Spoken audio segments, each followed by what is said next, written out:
রাজস্থানে ভোট প্রচারে গিয়ে দেশের প্রধানমন্ত্রী মুসলিমদেরকে অনেক সন্তানের জন্মদাতা এবং অনুপ্রবেশ বলে আক্রমণ করেছে।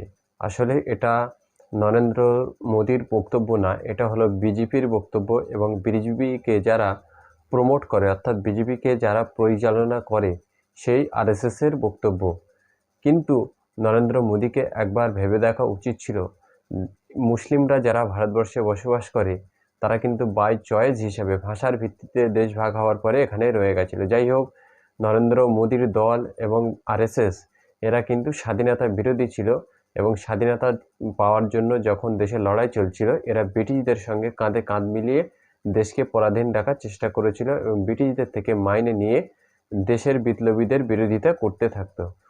কিন্তু একটি বিষয় আমাদের মনে রাখতে হবে বা একটি তথ্য আপনাদের সামনে তুলে ধরবো, সেটা মনে রাখতে হবে 2011 সালের শেষ যে জনগণনা হয়েছিল সেখানে মুসলিমদের সংখ্যা ছিল কত শতাংশ সেটা অবশ্যই আপনাকে আমাকে মনে 11 সালে যখন জনগণনা হয়েছিল তখন সারা ভারতবর্ষে মুসলিমদের সংখ্যা ছিল 17.02 অর্থাৎ 17,02,00,000 মানুষ তখন ভারতবর্ষে বসবাস করত।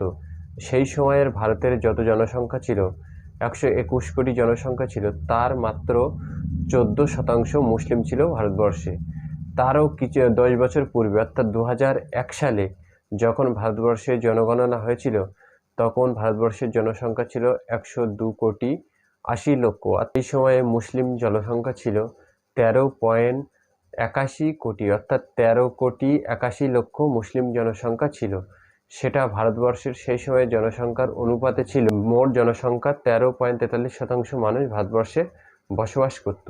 তার পূর্বে 1991 সাল থেকে 2001 সাল পর্যন্ত মুসলিম জনসংখ্যা বৃদ্ধি পেয়েছিল 29%, কিন্তু 2001 সাল থেকে 2021 সাল পর্যন্ত মুসলিম জনসংখ্যা বৃদ্ধি পেয়েছে 24%, অর্থাৎ মুসলিম জনসংখ্যা ভারতবর্ষে কমতে শুরু করেছে সেই জনগণনা অনুযায়ী আমরা তথ্য হিসেবে পাচ্ছি।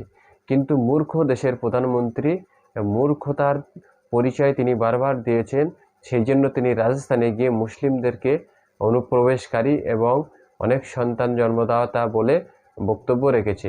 তিনি কংগ্রেসকে আক্রমণ করতে গিয়ে জাতিগতভাবে মুসলিমদের টেনে নিয়ে এসছে, যেটা বিজেপি এবং আরএসএসের একান্তই মন্তব্য। অতএব দর্শক, আপনারা যারা এই ভিডিওটি দেখছেন বাংলা এবং বাঙালি হিসেবে এবং ভারতবর্ষী হিসেবে, আপনারা কখনোই দেখবেন না যে যারা ভারতবর্ষে বাই চয়েস হিসেবে ছিল তারা কখনোই জাতিগত কথা বলে। অতএব বিজেপি এবং আরএসএস তারা দেশ বিরোধী ছিল, স্বাধীনতা বিরোধী ছিল।